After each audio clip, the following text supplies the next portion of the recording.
오늘도 천천히 먼저 말씀들을 또 되새기는 부분도 있겠지만도 이 전체적인 맥락들을 흐름 속에서 또 말씀을 할 것입니다. 땅 이렇게 땅이 이렇습니다. 아담입니다. 아담 우린 거죠. 아담아 내게 가시덤불과 옹건키를 낼 것이라. 아담아는 흙덩이 다듬어지지 않은 마음 상태입니다. 그러니까 아직 육신의 구조에 섞여 있는, 그리고 갈고 닦은 개가 난 땅이 아니므로 찌르고 하는 것들이 난다는 것입니다. 하나님은 아담아인 육신의 구조에서 살기 때문에 찔림을 받기도 하고 또 주기도 하고 또 율법 체계 아래서 그렇게 상처 주고 받으며 산다는 것입니다. 가시와 옹건키는 바깥에 많이 자랍니다. 개가 나고 땅을 가른 데는 없어요. 근데 개가 나지 않고 딱딱하고 길가에 돌짝 사이에 가시덤불과 엉겅퀴가 진짜 많습니다. 예, 이스라엘 가니까 엉겅퀴가 진짜 가까이 거의 엉겅퀴입니다. 레기 12장 13절 에레미야 12장 13절 무리가 밀을 심어도 가시를 거두며 수고하여도 소득이 없은즉 그 소산으로 말미암아 스스로 수치를 당하리니 이는 여호와의 분노로 말미암음이라. 이렇게 말씀합니다. 그래서 읽진 않지만 14절에 보면 뽑아버리시겠다고, 그 땅에서 뽑아버리겠다라고 하시는 거죠. 육신구조에 사는, 그러니까 육신구조에서는 말씀을 받아도 육신으로 받고 해석하기 때문에 아무 생명의 말씀을 얻을 수가 없다는 얘기예요. 하나님의 오염되지 않은 말씀을 전해도 받는 사람이 오염이 돼 있으면 그걸 생명으로 못 받는 거예요. 그게 가시예요. 그게 엉겅퀴고. 에레미야 4장 3절도 봅니다. 여호와께서 유다와 예루살렘 사람에게 이와 같이 이르노라. 너희 묵은 땅을 갈고 가시덤불에 파종하지 말라. 예. 반드시 땅은 갈아 엎어야 되거든요. 묵은 땅에다가는 파종하지 말라는 거예요. 가시덤불과 엉겅퀴는 묵은 땅, 또 길가에서 자라는 거죠. 그래 가시와 엉겅퀴 수사는 비유이고 이것은 비유인 거죠. 하나님이 말씀하시는 본질은 사람 육신을 뜻하는 것입니다. 그리고 찌르고 정죄하는 율법 체계 안에서 사람에서 나오는 모든 것입니다. 그것은 죽이는 세력이고 사망입니다. 보이지 않는 육신의 세력도 영이에요. 악한 영. 하나님이 에덴에서 아담에게 하신 말씀을 예수님이 오셔서 마태복음에 풀어 말씀하신 부분이 있습니다. 마태복음 13장에 보면 13장 7절을 봅니다. 7절도 있고 22절 있는데 22절을 읽겠습니다. 22절. 여기도 보면 시작. 가시떨기에 뿌려졌다는 것은 말씀을 들으나 세상의 염려와 재물의 유혹에 말씀이 막혀 결실하지 못하는 자요. 예수님이 7절에 가시떨기에 뿌려진 거를 얘기하면서 이 말씀을 풀어서 말씀하신 겁니다. 그럼 이 말씀을 풀어서 말씀하셔서도 우리는 이걸 또 문자로 받아 먹습니다. 그런데 이거를 오늘 이제 모든 것을 살펴보니 어떤 것을 얘기를 하시냐면 재물이 뭐냐면 플루토스라고 정말로 부유한 풍성한 자기 소유 넘치는 상태 이런 걸 얘기를 하고 예수님은 마태복음 6장 24절에서도 읽진 않습니다. 그러나 두 주인을 섬길 수 없다라고 하시죠. 두 주인을 섬길 수 없다. 그러면 한 사람이 두 주인을 섬기지 못할 것이니라고 한 것은 잠깐요. 두 주인을 섬길 수 없다를 마태복음 6장 24절을 읽어봐야 되겠네. 같이 읽어봅니다. 한 사람이 두 주인을 섬기지 못할 것이니 혹 이를 미워하고 저를 사랑하거나 혹 이를 중히 여기고 저를 경히 여김이라. 너희가 하나님과 재물을 겸하여 섬기지 못하느니라. 아멘. 예, 여기서 우리는 그냥 그대로 봐도, 그냥 물리적으로 그대로 봐도 두 주인을 섬기지 못한다는 거죠. 혹 이를 미워하고 저를 사랑하거나 그렇게 못한다는 겁니다. 혹 이를 중히 여기고 저를 경히 여김이라. 돈을 사랑하면 하나님을 등한히 여기게 되잖아요. 그거는 우리가 봐도, 물리적으로 봐도 그렇거든요. 돈 따라가는 사람은 하나님 못 섬깁니다. 온전히 마음을 다하지 못하죠. 제일 주의가 돈이기 때문에. 또 제일 주의 하나님을 따르는 자들은 돈을 쫓지 않죠. 근데 하나님은 제일 주의로 살으라 하지 너희들이 돈을 쫓으라 하지 않죠. 이 돈은 만mon이잖아요. 나의 모든 소유. 예, 이것을 풍족한 자들은 진짜 물리적으로 봐도 그렇죠. 근데 이것을 우리는 하나님의 말씀과 비유하면, 말씀과 비유할 때 미혹을 더 쫓아가는 사람들이 미혹 아닌 곳에, 섞인 곳에, 재미있는 말씀에, 부자 되라는 말씀에 더 쫓아갈 수가 있죠. 그러나 오히려 또 진리를 말씀하는 건 등한히 할 수 있죠. 재미가 없다고. 그래서 너희들은 마음을 두 주인을 섬길 수 없다. 그러니까 너희들이 바르게 하나님을 쫓으라는 얘기죠. 이것을 엉겅퀴와 가시 덩굴에 대해서 비유를 풀어주신 거예요. 엉겅퀴나 가시 덩굴은 곡식을 심을 수가 없어요. 심어도 옆에 것까지 다 잡아버려요. 가시 덩굴로 덮어버려요. 그러면 여기에 우리가 세상의 염려와 이렇게 됐죠. 얼마나 우리가 귀한 집을 짓습니까? 베레벨 생각들을 다 합니다. 오히려 그 생각이 하나님의 일을 다 덮어버리는 거예요. 이게 가시덤불인 거죠. 엉겅퀴고. 또 가진 게 많으면 얼마나 또 사람들을 찔리고 무시합니까? 예, 이런 것들이 다 육신의 구조에서 나온 거죠. 그래서 창세기 3장 18절은 오늘 본문 말씀이요. 너를 가장 미혹하는 재물, 돈이 너를 미혹할 거야. 이런 얘기죠. 돈이 가시덤불과 엉겅퀴를 낼 것이라. 이것은 세상이 너를 삼킬 거야. 이런 말씀과 같은 겁니다. 그러나 거기에 마음을 빼앗기면 아니 된다. 말씀만 깨닫도록 하나님께서는 얘기를 하시는 겁니다.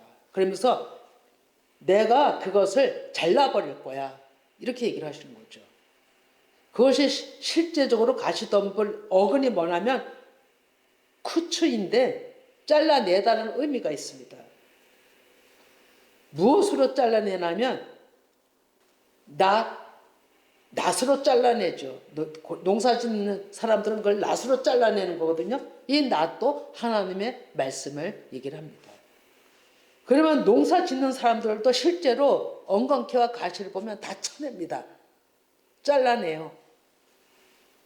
왜? 그런 것들이 있으면 농사가 안 되고 사람 다니는 것도 힘들기 때문에. 찌르니까 진짜로. 예, 시편 18편 12절을 봅니다.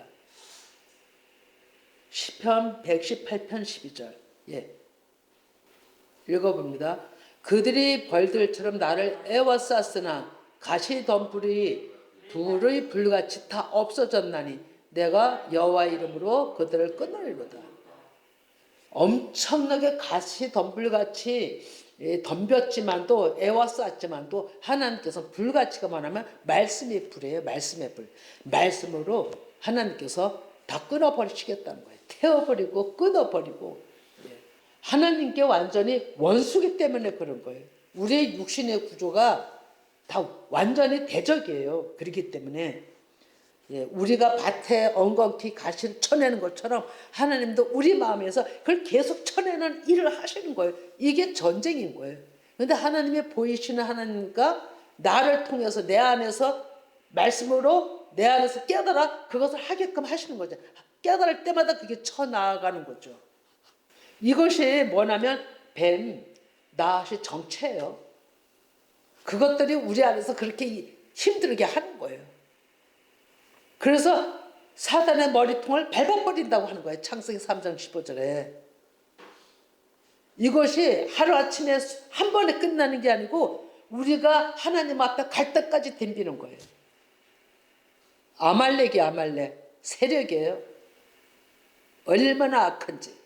아말렉을 대대로 싸우신다고 하시잖아요. 하나님의 말씀이죠. 내가 먹을 것은 밭의 채소라고 얘기를 하는 거예요. 밭의 채소. 오늘 본문으로 다시 돌아오면 채소는 연하고 씨가 있습니다. 예, 성경적으로 말씀하자면 보리와 밀을 상징합니다. 그래서 창세기 1장 29절을 한번 봅니다. 창세기 1장 29절에 이게 셋째 날의 일입니다. 셋째 날의 말씀이거든요. 한번 읽어봅니다. 하나님이 이르시되 내가 온 지민을 씨 맺는 모든 채소와 씨 가진 열매 맺는 모든 나무를 너에게 주노니 너에게 먹을거리가 되리라 그랬죠. 여기 씨 맺는 가지 열매 맺는 모든 나무는 나무들에서 나는 열매를 뜻하지만 씨 맺는 채소는 밀과 보리를 뜻한다고 얘기를 하는 겁니다. 그러면 보리는 예수 그리스도의 십자가와 부활과 초실절을 상징합니다. 보리는.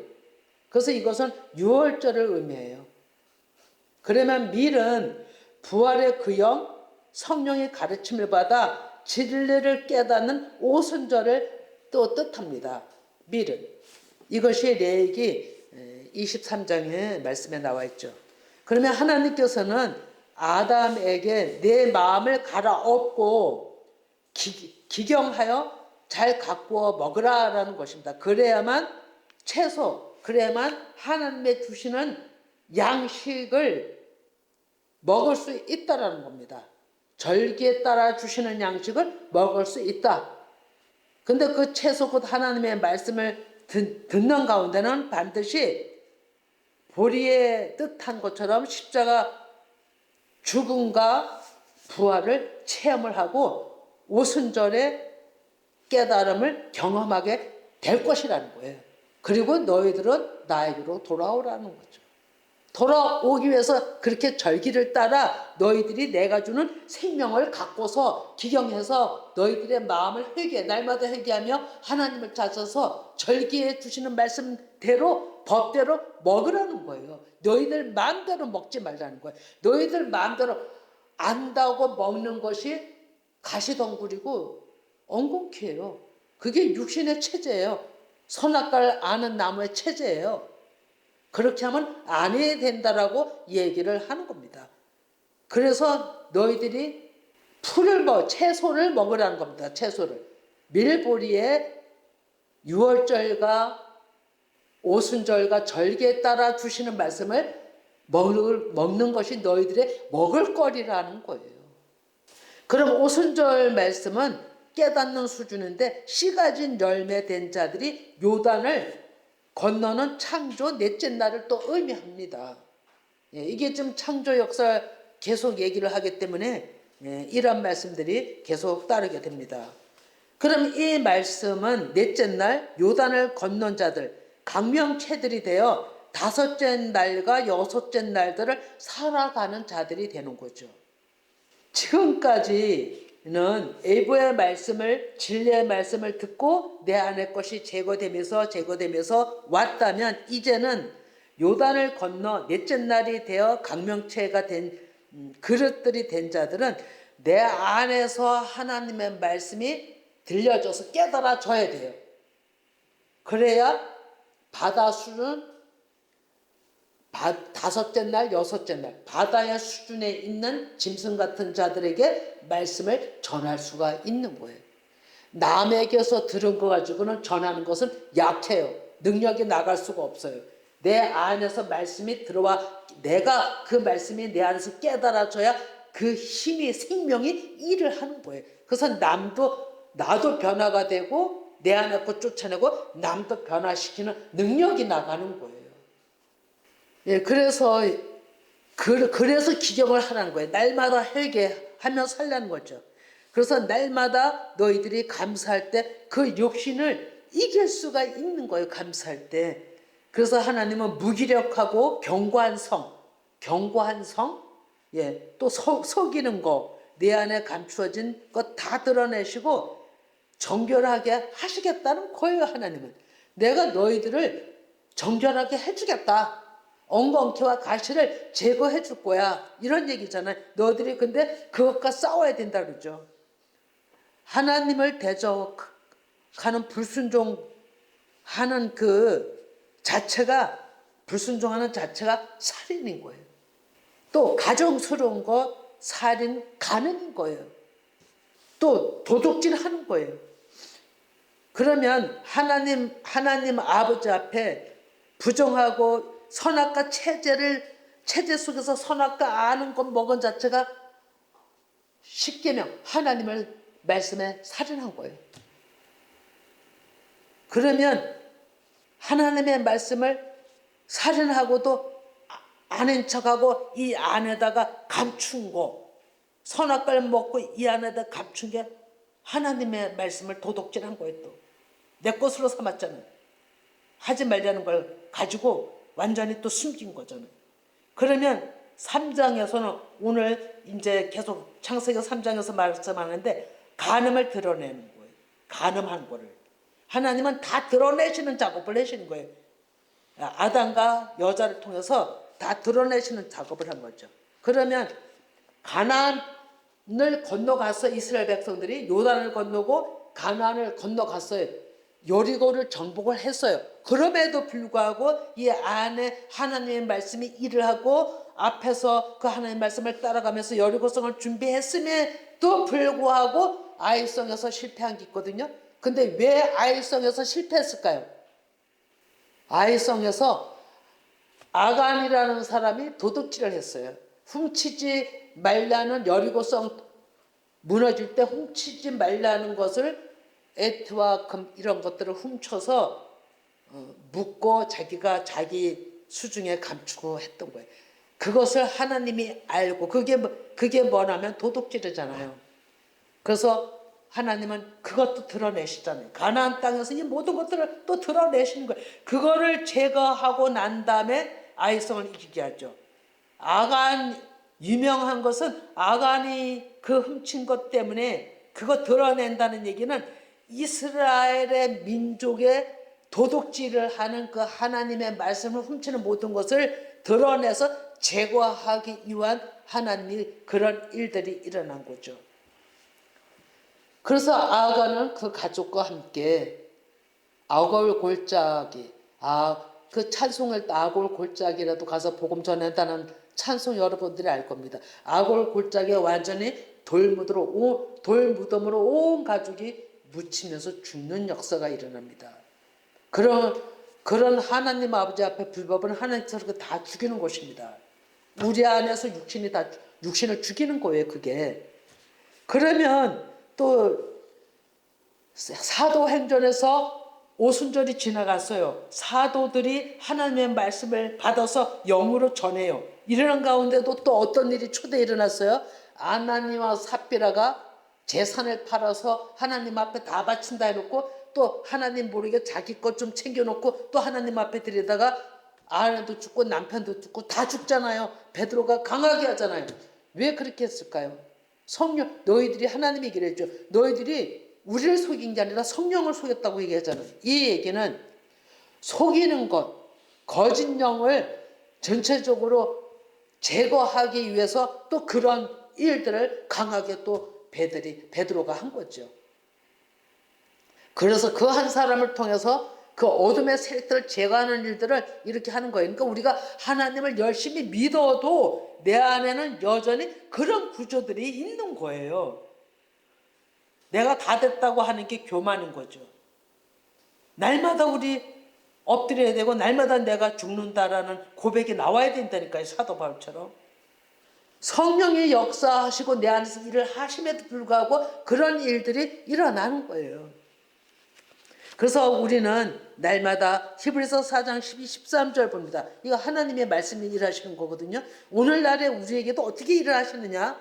예, 봅니다. 시작. 지으신 것이 하나도 그 앞에 나타나지 않음이 없고 우리의 결사를 받으실 이 눈앞에 만물이 벌거벗은 것 같이 드러나느니라. 그러므로 우리에게 큰 대제사장이 계시니 12절서부터인데 네, 읽어보니 그러네요. 네, 12절 시작. 하나님의 말씀은 살아있고 활력이 있어 자외 날선 어떤 검보다도 예리하여 혼과 영과 및 간절과 고수를 찔러 쪼기기까지 하며 또 마음의 생각과 뜻을 판단하니 아멘. 그리고 하나님께서 모든 것을 다 드러내신다고 그랬잖아요. 오늘날에도 이 일을 계속 하시는 거예요. 하나님은 우리에게 생명을 주시기 위해서 온전케 하시기 위해서 계속 우리 안에서 어떤 모양이라도 악한 것들은 계속 드러내시는 거예요.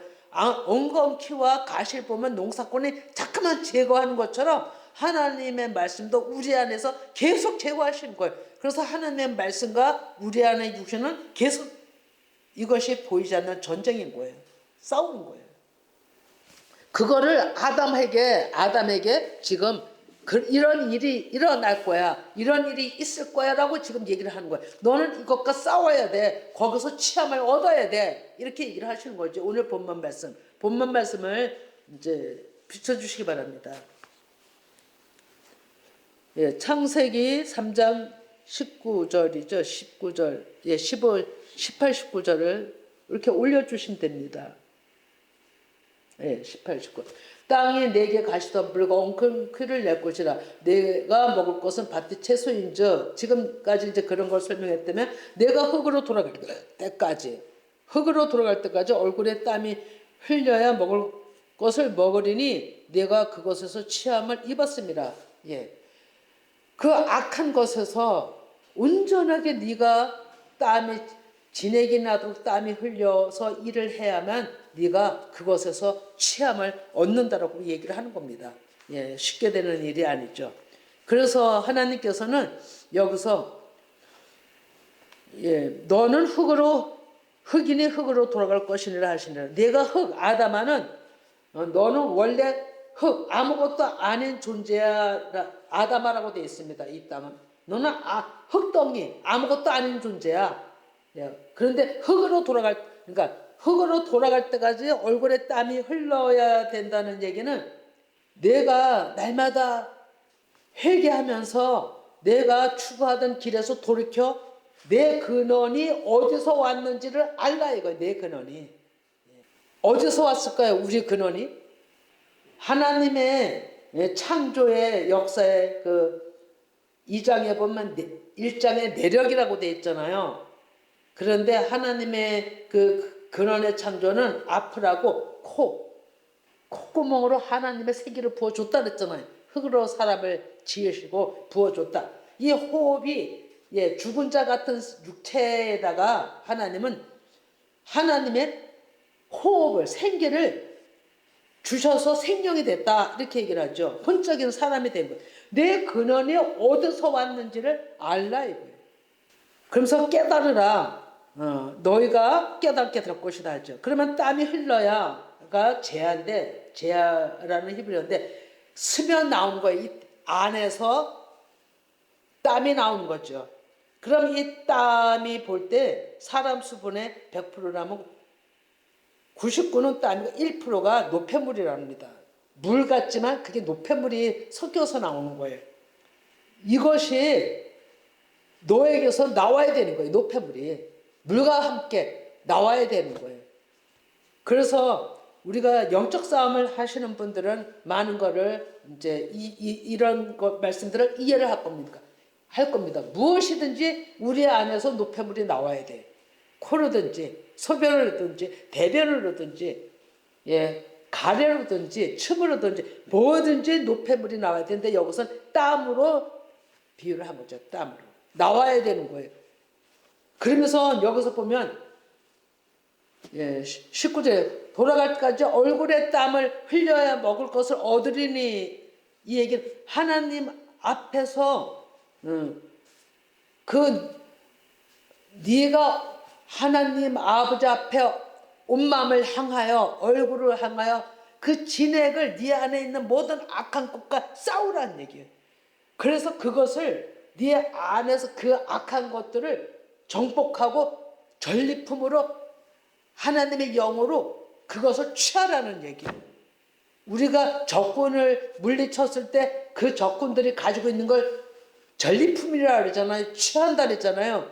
여기서도 그와 같은 맥락이에요. 하나님께서 이 안에 있는 너의 육신의 구조를 네가 땀 흘려 애써 말씀을 찾아서 영의 말씀으로 그것들을 생명으로 돌아올 수 있도록 다 취하라는 얘기예요. 하나의 사람으로 하나로 만들라는 얘기예요. 육을 영과 한 사람이 되게 하라는 얘기예요. 이 말씀이 에베소 2장에처럼 육과 영이 한 세 사람으로 되라는 얘기예요. 이 말씀이.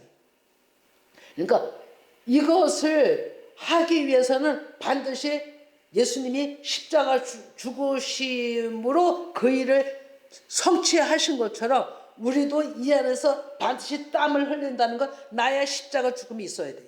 이것을 어디서 우리가 찾을 수 있냐면 누가복음 22장 44절에 있습니다. 봅니다. 예수께서 힘쓰고 애써 더욱 간절히 기도하시니 땀이 땅에 떨어지는 핏방울 같이 되더라, 이렇게 얘기했죠. 예수님이 얼마 안 있으면 붙들려 가서 유대인들에 붙잡혀가서 십자가에 못 박힐 일이 눈앞에 다가오셨어요. 제자들에게 모든 목요일날 그 제자들에게 요한복음 13장서부터 17장까지 온전히 모든 하늘의 보화를 다 진리를 엑기스를 쏟아내시고 겟세마네 동산에 제자들 셋만 들고 가서 기도할 때잖아요. 그래서 조금만 올려줘 보실래요? 하나님께서 뭐라고 말씀하시냐면, 조금만, 그 기도를 얘기를 하는 거거든요. 기도 얘기하는 부분인데요. 이게 느리는 건가요? 네네. 기도, 여기 42절에 이르시되 아버지여, 만일 아버지의 뜻이거든 이 잔을 내게서 옮기시옵소서. 그러나 내 원대로 마옵시고 아버지의 원대로 되기를 원하나이다. 이것과 싸우는 거예요. 이게 뭡니까? 예수님도 인성으로 오셨잖아요. 그래서 인간의 나약함을 다 취하시고 알고 느끼시는 분이에요. 하나님 아들이심에도 불구하고, 죄가 없으심에도 불구하고. 이러기 때문에 아버지의 뜻이거든 이 잔을 내게서 옮기시옵소서. 인간의 연약성 때문에 예수님이 육신의 구조와 싸우시는 거예요. 육신의 구조와. 죄가 없으시면서도 육체를 입고 오신 예수님은 그것과 싸우시는 거예요. 그러나 내 원대로 마옵시고 아버지의 원대로 되길 원하나이가, 그리고 일어나서 내가 내라고 붙들린 자들한테 자신을 밝히면서 가신 거는 이 기도 때, 그리고 내 아버지의 원대로 되길 원하나이다, 이 자체가, 그것이 땀방울이 핏방울 되듯이 기도한 그 자체가 3번을 연속 기도했다잖아요. 이 말씀을 가지고 이것이 육신을 정복하여 취하는 일이에요. 이것이 하나님의 자신과 이 안에 육신의 구조로 오신 그 육체의 연약함을 싸워서 그거를 영으로 이긴 답이 뭐냐면 내 원대로 마옵시고 아버지의 원대로 되기를 원하는데, 이걸 3번 똑같은 말씀을 연속 기도를 하시면서 그것이 땀방울이 핏방울이 된 거예요. 그 정도로 예수님도 육체를 입고 온 그 육신을 입고 온 것과 싸움이 이렇게 치열했던 거예요. 얼마나 치열한 거예요. 이거를 그전에는 이게 어떻게 설명해야 될지 온전히 깨닫지 못했어요. 그런데 오늘 이번에 와서 이거를 계속 이거를 또 읽고 준비하면서 볼 때 그런 뜻이었어요. 그래서 예수님 자신도 십자가 숨이 떨어지기 십자가에서 죽기 이전에 완전히 기도로서 육신을 정복했던 거예요. 이 기도로 정복을 했던 거예요. 그것이 얼마나 애를 쓰셨으면 세 번을 연속 똑같은 기도를 하시잖아요. 그래서 땀이 땅에 떨어지는 핏방 같은 노폐물이 다 떨어진 거예요. 노폐물이 안에서 다 쏟아져 나왔던 거예요. 그러니까 다 쏟아져 나오니까 이기신 믿음으로 일어나 나왔을 때 가룟 유다가 악한 자들을 들고 몽둥이를 들고 예수님을 잡으러 왔지만 붙들린 게 아니에요. 예수님은 너희들이 찾는 자가 내가라고 드러내셔서 나타나서 자진하신 거예요. 그렇게 할 수 있었던 건 이 기도 때문이에요. 육신을 기도 가운데 정복했기 때문에 그 힘의 능력이 나왔던 거예요. 그래서 십자가를 지실 수가 있으셨어요. 오늘 아담에게 하나님이 이 말씀을 하시는 거예요. 이 말씀을. 첫째 아담은 예수님의 예표자라고 했잖아요. 육신으로 오신 예표자인 거예요. 그래서 이 기도를, 이 뜻을 지금 하나님은 아담한테다 하신 거예요. 이렇게 깊게 숨겨놓으신 이 일을 지금까지 저도 몰랐던 거예요. 이제서 이거를 깨닫게 되는 거예요. 이런 역사가. 이렇게 숨겨놓으신 이 역사를. 첫째 아담이 예수님의 예표자라고 했지만도 무엇이 어떻게 예표자였는지를 구체적으로 연결이 안 됐던 거죠. 근데 이 말씀과 그대로 연결이 되면서 네가 거기서 취함을 얻을 것이라고 얘기를 하는 것은 지금 제가 얘기한 이런 말씀에 이김을 얘기를 하시는 거예요. 이김을. 육신을 전리품으로 이겨서 십자가에다가 달리신 거예요. 그래서 이 취함을 입었다는 것이 뭐냐면 락하흔데 취하다, 받아들이다, 취하다, 빼앗다, 보내다 양면이 있습니다. 가시와 엉겅퀴가 있는 네 마음을 네가 하나님의 말씀으로 제거하고 정복해서 취하라. 이기는 자가 되라 이거. 이게 십자가 죽음이에요. 그래서 생명을 얻는 길이에요. 그래야만 이것이 너는 흙이니 흙으로 돌아가나가 이 흙이 아파르예요. 아파르가 두 번에 고운가루가 되라. 고운가루가 되라. 그래야 나한테 부활의 영으로 돌아올 수가 있어. 이런 얘기예요. 아담한테. 예수님의 예표자인 첫째인 아담한테 하나님이 이렇게 얘기를 하는 거예요. 너는 아무것도 아닌 흙으로 죽어야 고운 가루가 돼야만 부활의 영으로 나한테 할 수 있어. 이 흙의 아프르가 십자가 죽음이에요, 여러분. 너무 깊은 말씀이 이렇게 연관되어 있어요. 너무 깊은 말씀이. 좀 더 이제 봅니다. 이스라엘 백성들이 어느 시대나 하나님 아버지 그 참 뜻을 순종했더라면 이스라엘 백성 이전에는 노아 심판도 없었어요. 근데 하나님을 다 가시와 엉겅퀴 같이 배반했어요. 살인했어요. 도둑질했어요. 간음했어요. 십계명을 다 어겼어요. 그러면 실제로 이 아브라함이 왔다 간 뒤 이스라엘 백성들은 내내 불순종으로 거듭했어요. 그래서 사사시대를 거쳤고 통일왕국을 다시 이룬 그 뒤에도 완전히 하나님의 그 참 진리가 십자가와 부활이에요. 내가 죽은, 육신이 죽음과 새 생명을 얻는 것인데 그 진리를 모르기 때문에 바벨론의 포로가 됐고 예수 그리스도의 몸된 성전, 하나님이 임하셨던 성전이 완전히 무너졌어요. 성전이 무너졌다는 건 예수님의 죽으심이에요. 시편 104편 29절을 봅니다. 시편 104편 29절 같이 읽어봅니다. 하나님께서 그리시니까 다 불법으로 행하니까 하나님의 마음을 아는 사람이 없으니까 주께서 낯을 숨기시죠. 얼굴을 가리시는 거예요. 그들이 떨고 얼굴 가리면 우리는 떨 수밖에 없거든요. 주께서 그들의 호흡을 거두신 즉 그들은 죽어 먼지로 돌아가나이다.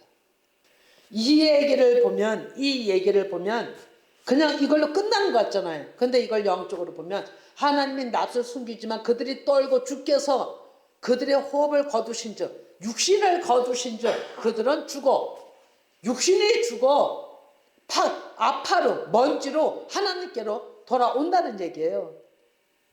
그래서 주의 영을 보내어 나오잖아요.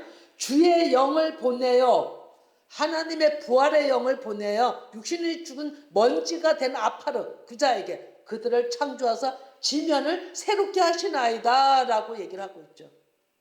그래서 여호와의 영광이 영원히 계속할지며 여호와는 자신께서 행하시는 일들로 말미암아 즐거워한다고 되어 있어요. 하나님께서는 너는 아무것도 아닌 아파로 훅 날르면 없어질 먼지 같은 자로 돼야만 나는 아무것도 아니다는 자로 돼야만 그것이 십자가 죽음이고 나한테 올 수 있어. 그게 부활의 영으로 나한테 올 수 있어. 나와 하나가 될 수 있어. 이런 얘기죠. 그 영들을 살리신다는 거예요. 창조하신다는 거예요. 새 창조하시는 거죠. 전도서 12장 7절도 봅니다. 같이 읽습니다. 흙은 전도서 12장 7절 시작. 흙은 여전히 땅으로 돌아가고 영은 그것을 주신 하나님께로 돌아가기 전에 기억하라는 거예요. 흙은 우리가 죽으면 땅으로 돌아간다는 것은 일반적으로 우리가 죽는 걸 얘기를 하잖아요. 그러나 영은 우리가 늘 얘기하듯이 우리가 이 땅을 온전히 저거할 때도 그렇고 우리가 지금 이 땅에 살아서도 영은 하나님 아버지 영이 내 안에 들어오시면 우리는 살아 천국이에요. 그래서 하나님께로 우리는 항상 돌아갈 것을 기억하고 살아야 된다는 거죠. 그래서 하나님께서는 찾아 있지는 않습니다만 호세 4장 2절에 보면 너는 말씀을 가지고 돌아오라는 거예요. 말씀만이 내 안에 있을 때 우리는 하나님께로 돌아갈 수가 있는 거예요. 아담은 하나님이 7일 창조 역사에 하나님의 생명씨 가진 자로 강명체가 되어 즉 말씀의 빛을 받아 여자에서 남자로 육신을 정복하고 또 남에게도 여자에게도 그 일을 할 수 있도록 여자에게도 그 일을 할 수 있도록 하는 것이 아담의 사명이었는데 20절에 나옵니다. 그건 다음 주에 할 겁니다. 생명으로 나가게 하는 일에 여자를 사랑하고 가르치고 양육하며 하나님 앞에 아담은 통로가 되어서 그 사명을 감당했던 것입니다. 지금 때는 우리는 노아 방주 바벨론 포로 성전이 다 무너진 때보다 더 악하다고 보면 되는 겁니다. 항상 여러분 시작보다 끝이 더 악해요. 끝이 더 힘들어요. 우리가 지금 그런 시대에 살고 있어요. 예수님이 오실 때 예수님이 하나님 나라가 땅에서 이루어지다라는 그 역사가 지금 이루어져 가고 있기 때문에 더 힘든 거예요. 그 일이 이루어져야 되기 때문에 더 힘든 거죠. 그래서 우리는 우리의 복은 7일 창조 창세기 1장 28에 말씀하신 것처럼 자카르와 네케부가 돼야 되는 거예요. 온전히 하나님의 형상으로 하나님과 하나가 돼야 되는 거예요. 여자와 남자가 하나가 돼야 되는 거예요. 그러면 예수 그리스도와 하나가 돼야 되는 거예요. 이것이 하나님의 가장 복받는 축복이고 생육이고 번성이고 충만이고 하나님 나라의 다스리는 자로 하나님 나라의 백성으로 설 수 있는 거예요. 창세기 1장 28절이 가장 축복인 거예요. 이 역사가 요한계시록의 마무리예요. 우리는 이 역사가 우리에게 있기를 바랍니다. 기도합니다.